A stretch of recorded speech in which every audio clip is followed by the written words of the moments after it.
Hey everyone, it's Tuesday the 11th of July and you're here with me, Adam, in the backyard. I was going to try and put a David Attenborough voice on, but I can't really do that.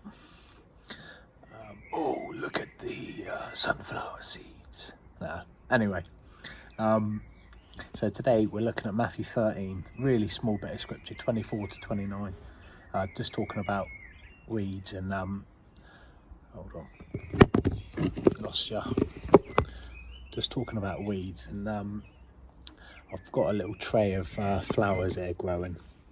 Got some sunflowers and some wildflowers and bits and pieces growing, and yeah, obviously this scripture's talking about well, something I've pulled out of the scripture in verse 25.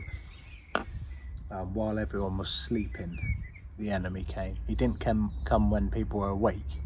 He came sneakily while no one was looking, and that's kind of the Satan we know, and slimy gets in there when no one's looking and tries to cause troubles. But as you can see from some of this foliage, if I was to try and pull some of these out, all the roots are all intertwined with each other, and I'll wreck the whole lot. So, and what the scripture's saying here is let it all grow, and then separate it later when you can actually define what's good and what's bad. And it's the same with people, they're I suppose, people aren't always Christian from being born. So if you think about it like a little seedling like that, being pulled out and pulled apart because there's a weed next to it, it'd be a bit harsh on it, I suppose. But I suppose I'm just thinking about as we grow and get old, sometimes people come to faith later on in life, and I suppose they've been given that chance. Had they been weeded at a younger age, they wouldn't have had that chance. So yeah, just think about it in your life, really. There's many ways you can apply this, but have you got bad people around you?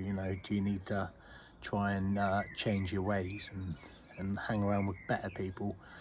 But also, this is ultimately saying that at the end of our lives there's going to be a judging between good and bad, the believers and the unbelievers. No one can come to the Father except through the Son.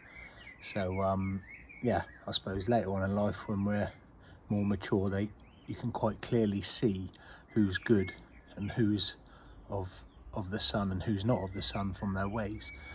But yeah, again, read this small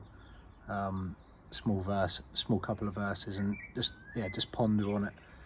Just pick out some of the words in there, and just ask God what He's got to speak to you about.